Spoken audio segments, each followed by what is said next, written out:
like, it's so weird because it's basically opening up the possibility for everyone to become a god and build whatever they want. But on the other hand, people's jobs are at stake. You know, all the top people, top 1%, hoarding a significant amount of assets and capital in the country. Those are the same people who are benefiting right now from AI, right? Their company stocks are skyrocketing. They're able to replace more workers, firing them. I feel like the cost of software just becomes so much lower now. Right? So the thing is, like, not everyone is going to be privileged to be their own entrepreneur. It's a really hard thing. We went through years before we got to this point. It's really freaking hard. Whatever you're doing now is not worth as much as you think it is.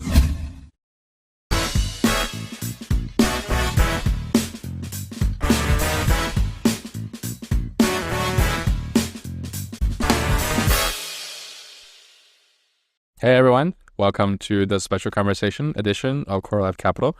Today I'm talking in a really conversational way with Matt about a topic that just occurred this week. And I personally find it really interesting. So this is something about the CEO of Fiverr who sent their team an email to everybody and the employee. And somebody took a screenshot of his email and shared it with Reddit, shared it with Hacker News, and it blew up on the internet and Twitter as well. So I already shared this with Matt and we have a lot of thoughts to get into this. But I'll just shortly read it, read the key parts of it so you guys can understand as well. So it says, "Hey team, I've always believed in radical candor, and despite those who sugarcoat it, you care enough about your friends and colleagues to tell them the truth because you want them to be able to understand it, grow, and succeed. So here's the unpleasant truth. AI is coming for your jobs. Heck, it's coming for my job too. This is a wake-up call. It doesn't matter if you're a programmer, designer, product manager, data scientist, lawyer, customer support rep, salesperson, or a financial person. AI is coming for you. You must understand that what was once considered easy tasks will no longer exist. What was considered hard tasks will be the new easy, and what was considered impossible will be the new hard." I'm not trying to scare you. I'm not talking about your job here at Fiverr. I'm talking about your ability to stay in your profession, in the industry. So Matt, I personally think it resonated with me a lot, but I wanted to hear your thoughts about it first. Yeah, I mean, I think what he's trying to get at is that the world is changing very quickly. And I don't know, like, I feel like it was a bit of a scare tactic. Like, he went out there and he kind of said, hey, everyone's job is going to die. And it's like, no, that's not quite right. It's like, okay, the junior people, the people who are lower on the totem pole, like the junior devs, the junior, people at the law firms, those jobs aren't going to be as necessary because you can do like kind of the initial work so much faster with AI. But I think it also, like, it's so weird because it's basically opening up the possibility for everyone to become a god and build whatever they want. But on the other hand, people's jobs are at stake. So I feel like it's kind of the same thing as the beginning of the Industrial Revolution, where we went from, 98% of people being farmers to 2% of people being farmers. But what I disagreed with was the fact that I don't know what his timeline is. Like, yes, if I look out far enough, I think he's correct. But is he correct in the next 3 months? No, because there's so many boomer industries that exist. So, I mean, like, for yourself, like, George, like, are you worried? Like, are you worried about AI immediately taking your job? It's definitely a wake-up call to see the letter. I guess I would use the analogy of like a boiling water, right? And I feel like most of us are kind of in that boiling water. The water is boiling, the temperature's coming up, and you're just kind of not feeling anything. You're just like, okay, life continues on as usual, right? So for me, I'll share a little bit of story about, right before COVID hit, like North America. I'll just share a little bit more about my experience. I went outside and I saw everyone else was continuing their life as usual, where there was a pandemic happening in China, right? And I kind of knew, okay, in the next couple of days, I knew this is going to hit all over the world. But everyone is just continuing their life as usual. They don't know what's about to happen, right? And obviously some really bad shit happened. And the next 2 years was hell, right? From that point forward. So I feel like AI is kind of having the same effect, to people, not the same thing as a pandemic, but has an effect on, before it hit, you just feel like everything kind of just continues on as usual, right? So for you and me, Matt, I think we already kind of know, okay, a part of what we do, a part of this people that work for us, the things that they do, they're kind of already being replaced, more and more, right? So 2 years ago, it was more about content. It was about if you're writing a blog post. So we used to hire people to write blog posts, so they're gone. And then in this week, actually this very particular week, I always have someone to help us with logo designs. Right? Sometimes we have like a sub brand or some sub products that we need to design a logo. So we pay $80 for that. on Fiverr, actually, ironically. And since ChatGPT rolled out this new image model to generate the new image, I tried it, and it's instant and it's unique. And I can ask to generate a new font completely from thin air, So unfortunately for the person who works for us for the logo designs, his job is now gone. At least from me as a client, for him as a freelancer, right? I'm gone. I'm not sure if that's happening across though, but Right, but you as a creator, right? So I think it's like a situation where the people that are creating things, the people that have creativity, that want to build things, the builders, the people that have ideas of a market that they want to go into and create something, they're going to be the ones that are going to benefit the most from this, because they can think outside the box and say, hey, this is the market that I want to go after. How do I get this thing done? Oh, well, suddenly it's way easier for me to get it done. So now the potential for additional companies and products and software that can be built for people is like expanded massively. Like rather than everyone having to come in and use like one clunky interface, well, now like that can kind of be custom built. Like for myself, like I've literally been, in my spare time just vibe coding like a dashboard together for like, like crypto charts for like, the funding rates for different like futures exchanges in Bitcoin. Like that's been like super useful for me. Even like creating a custom thing to just be able to see specific people's Twitter in this dashboard, right? And I can just go and I can just vibe code that together rather than me having to say like, oh, like it would be great if a product like that existed, but I'm not going to spend the time to build it. And, I need to go to the washroom and I ask Cursor and I literally write in, okay, can you add a component that does this, this, and this? I go to the restroom, I come back and it's built. And I'm like, oh, wow, okay, let me add that component. Oh, look, it looks nice. And so I feel like the cost of software just becomes so much lower now. But it is going to, like, if you're not doing those creative jobs, if you're just really good at one specific task and that task just happens to be replaced by AI, like if today ChatGPT just decides to go and replace the thing that you're really good at, well, now you've got to figure out what the next thing. But if you're trying to create new things, I mean, I guess that's the lessons, that creativity is actually the most important thing. Yeah, I think it's great for you. I think it's great for me as like entrepreneurs, you and I. Like I wish Soham is here in the conversation as well, because I think Soham can share a little bit more about the experience coming from someone who still has to work for somebody, right? So the thing is like not everyone is going to be privileged to be their own entrepreneur. It's a really hard thing. We went through years before we got to this point. It's really freaking hard. Well, for people like that, like I've heard of people that are working at jobs, 9 to 5, and they're like, well, now thanks to AI, I get most of my job done in 2 hours. And then, well, yeah, I guess you can spend the other 6 hours becoming an entrepreneur. So yeah, but it's not going to work for everybody. And I think like there's going to be people in every company that are going to be using AIs for different workflows. And I think there's been a lot of people that have been experimenting with that. Like, okay, how do I take the ideas that I'm talking about and then turn that into like tasks that need to be done? And then they're turning those tasks into like, dev work for devs to do, if I'm like a product manager or whatever, just automating the process, or even like AI notes that we have now in, if you're in a Zoom call or you Google Meets call, like, being able to automate that process of coming up with all the things. The other day, I was actually experimenting with a cool thing, which was like, I was explaining to one of my colleagues, like a specific like technical idea. And he's like, okay, well, why don't you, like, before you start talking, turn on ChatGPT, turn on the voice mode, explain what you're doing, have it transcribe it, and then just go into that chat afterwards and then put it into bullet points, send it to me. Because then I'm going to be able to go and understand that better. And then I can go and put that into my ChatGPT and I can ask it questions. So now like the mode of being able to like communicate complicated ideas to other people is just becoming so much simpler to do, even for very complex idea. Like I imagine there's probably like, physicists or scientists out there that are now able to, like, imagine you're a really, really good, like, PhD level scientists, like top level, and now you're able to convey your ideas to Congress because you can just record yourself talking, put it into bullet points, and someone can go and read it. So yeah, I think it's really revolutionary for the technology. I guess my concern a little bit is more on like the society justice sort of thing. So in the US, we already have Bezos, Bill Gates, and all the top people, top 1%, hoarding a significant amount of assets and capital in the country. Well, those are the same people who are benefiting right now from AI, right? Their company stocks are skyrocketing. They're able to replace more workers, firing them, replacing them with either robotics for physical tasks or AI with software tasks or like, creativity tasks, right? So of course, there's some stuff that AI still cannot replicate or do, but using my logo example, I wouldn't have thought this was possible 2 years ago when ChatGPT just came out. I wouldn't have thought I would be replacing my logo designer today using that same technology, right? But it happened. So the breakthrough is really happening really fast. So I'm wondering, because I know we're in software, right? A lot of people, they're not in software. They're not in the software industry or in tech. Maybe they're in retail, maybe they're in finance, maybe they're in some other, work, in different parts of the world, right? So wouldn't that create a societal problem when too many people are being replaced with AI? Or do you think it's the analogy that, okay, more jobs would be created also?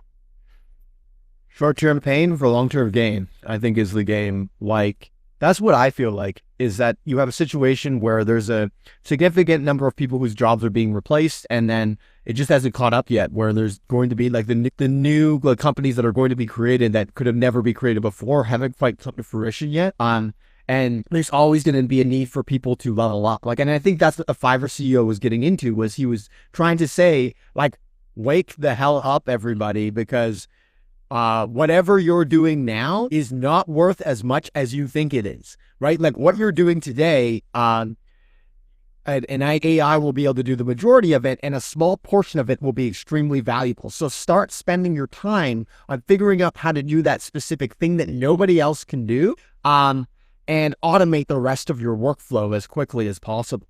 But I do think it creates a short-term problem, because it is a situation where the rich get richer, but it's just because those companies haven't been created yet. So I think actually the Fiverr guys, his message to everyone was like, okay, well, let's speed up that process. Like, everyone needs to wake up. And at the same time, I also feel that there's going to be a lot of kind of boomer industries that are going to have a significant number of people that like don't upgrade for years, right? Like, how long did it take for basic technologies to make their way into large governmental organizations that were kind of slow moving? It's going to take a while. And I think it's going to be a similar situation here. But the fast moving industries is, I think, where it's going to be updated very quickly. Like, startups are going to immediately start using all of these workflows. More and more wrappers are going to be created. So for you, George, like within your company, like what other ways so you've already replaced certain things like, logo creations. Have you been looking at updating, anything else within it? I think looking at our company, right? And I think today's company is so different from the company a year ago. A year ago company is so different than 2 years ago. And today, I think our entire ops is basically running on one person. So it's really good for sovereign builders. So I think of myself as more and more as a sovereign builder. And what does that mean is that you use arbitrage, right? You hire contractors from different countries to do the work that you want them to do and still pay them a fair wage according to their local, currencies and local job markets. So I've been doing that since I started my company, I guess. So for example, like we have our software engineers based in India, which almost everybody I know can do that, right? We have our UI UX designer in Pakistan, and we have different people in different countries who are doing our stuff. So we used to have a lot bigger team. Now we have smaller. And right now, I think for us is more about figuring out like the workflows of how you want to do certain things. For example, like with email campaigns, it used to be like, we're sitting in this room, we'll put it on the whiteboard about the sequences. So now it's all just like a click of a button and some prompts and copy and paste and some edits. And that's it. Do you think like with all these tools coming to fruition, we're going to have more and more small companies? Like what I'm hearing from you basically is that a bunch of your workflows have been you've been able to automate them. So it's gone from like you needing like 2 or 3 people to do something. Like I remember you telling me your company went all the way up to 15 people, and then, it was reduced like substantially from there. The jobs of like 1, 2, 3, or 4 people can now be reduced to 1. And so it feels to me like the likelihood of there being more and more companies that are actually very small, like small scale startup, you can have 10 or 20 or 30x the number of those that we have today that can all be going after like different industries. And actually you don't need to have like a large conglomerate to go and achieve something. I think today's company is going to be so different from yesterday's companies. Like Warren Buffett is retired, right? And that's kind of like marking as the end of an era too, because like whatever is going to start now, it's going to look significantly different from before. And with our experience, we did have 14 people. There was some internal fallouts or whatever issues, so we kind of went down to about I think 5, something like that, right? But the thing is, never had the need to add anybody in the past 2 years. So that was like the difference maker, I guess. So it's like something happened. We went from 14 people to 5 people, but with AI, and I was trying very hard to like adapt to it and trying to create value, using AI. So we do spend some on the AI bill, but it's negligible, right? I think in terms of the value it creates. So for us, it's like we never had to add people. For you, Matt, like for your company, how are you guys using AI? Like, what do you realize? Well, I think it's increased the ability for doing development substantially, right? So everyone being able to, the number of developers that we need is substantially reduced. In terms of like designs or logos or things of that nature being created, like that could all be done by AI now, and that's really great. So in general, I think it's just reduced the number of like people we need on the team, and then it becomes more. There's certain things that become more important, which is like specific domain knowledge, right? Like, so we're doing stuff with Bitcoin, so specific domain knowledge about Bitcoin script and how that works, and the software behind it, because obviously that needs to be extremely secure. You're not going to just rely on AI to go and review code that's interacting with the blockchain. Like, that's really scary. Anything finance related, you need a pair of human eyes to go look at that. Thinking about things like the user experience, right? When the user experience is being created, you need a human thinking about that, because you want to make sure that the flow is as easy and simple as possible. But a lot of the pieces in between can be generated using AI. And so then things within the organization, such as, who has the best connections to so-and-so, like who are the people you know? Like, it's not what you know, it's who you know. And so that becomes increasingly important, because that opens more doors than just the individual knowledge, because everyone has access to that knowledge. So I think it's been a similar situation for us, where we haven't had to add anybody in, quite a long time. And with the new venture we're working on, I don't anticipate us need to add like a significant number of developers. It's not like, hey, we need to add, as soon as we have an MVP or V1 or V2 of the product, you don't suddenly need to add like 3, 4, 5, 10 engineers. It's not a 10 engineer team. It's like an engineering team of, 3 people or 4 people. And I think that really changes the game in terms of like what you can accomplish with a small team. Yeah, I think it changed the VC model for one, in my opinion, right? Like it was like you have to raise millions for you to have your idea brought into fruition, for you to have a product, for you to release the product, for you to have customers, for you to get things going, right? But a lot of things that we saw during the boom of 2021 is that, of the venture capital, by the way, was wasteful spending, corporate trips to Argentina, to Brazil, and to, wherever it is, marketing spends on Facebook and Google as if that's the only way to get customers. So I think we've had a few years of rationalization for that. And I'm realizing that if you're a startup company, you don't really need to raise like capital. If you're just you, for example, if it's just you, Matt, and you and I, we want to start a company, right? We want to build a software business together. Do we really need to raise? It's kind of what I'm thinking. Do you think you really need to raise if you start now?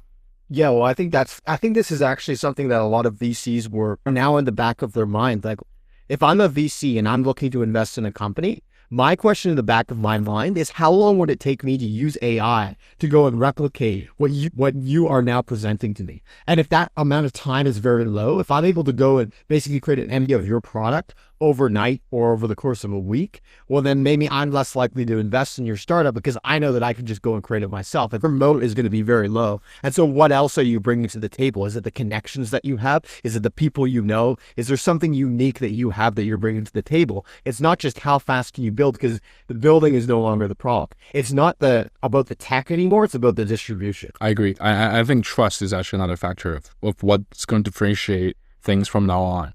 Right. I think about like somebody who just uses AI for vibe code, just an extreme example of copying whatever I'm doing with my software business. They can probably build everything. They can probably replicate everything. 2 things they probably can't replace right away is that our understanding of our customers, which I think is very unique and learned through iterations and compounding. The second is trust, right?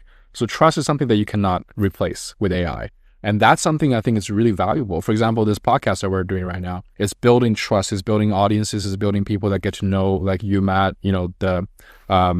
great Bitcoin person who understands everything and can code. Me, George, entrepreneur, vibe coder, so to speak. So I think that's building up more trust for us as a brand. Just using as an example, 2 years down the line, we'll have more audiences, we'll have more influences, and we'll have more, people that got to know us. So if we want to advertise our product, the trust factor is there and it cannot be replicated. So that's kind of what I'm thinking. Trust would be a big factor. I completely agree. It's about trust.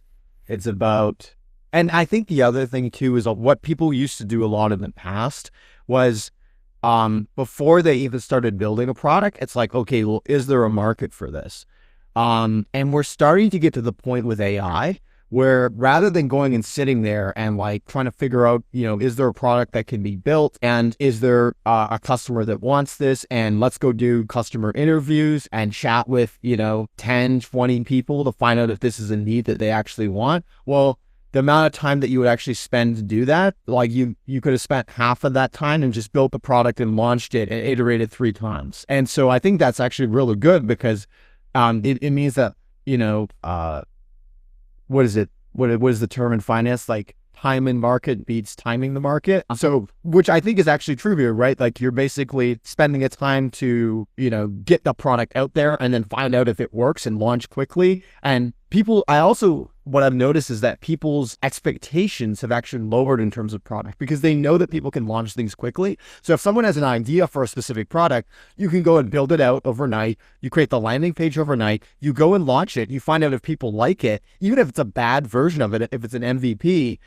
Well, people will give you feedback on it. And if you get a significant amount of feedback and a lot of people that are commenting on it, okay, well, now you can go and spend the time to do iterations. And in the past, you would have literally needed to spend months on like customer interviews, months building out the product. And at the end of all of that, you could have ended up building something that nobody even wanted.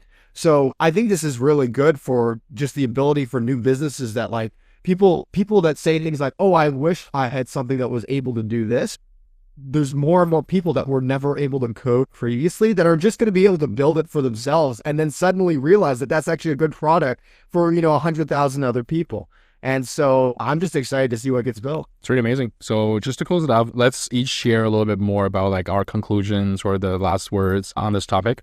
So for me, I think what you said about your skill sets are depreciating and the value of what you're creating are depreciating because of AI. I think that really hits me because that is entirely true. Everything that we hold ourselves to value, whether you're an accountant, a founder, a finance person, or whatever, your value has already been dropped by 50, 60%, probably because of AI. And most of us, including me, probably hasn't realized that. And I just realized how important it is just to take that first step, acknowledging the value I'm able to create is actually 60% less than what I think it is. And that probably can drive you to make the change you need to improve yourself and improve your skill sets and actually be a better person and be more competitive in the workforce. So for our listeners, I guess that's the advice, the takeaway of this video. Matt, what's yours? Well, I think it's that everyone can be a little bit more humble, right? If you thought you were whatever value you thought you had, like isn't as high as you thought it was. And so it just shows that like continuously learning is like the most important thing that you can do. I think in life in general is like continuous learning is the most important thing.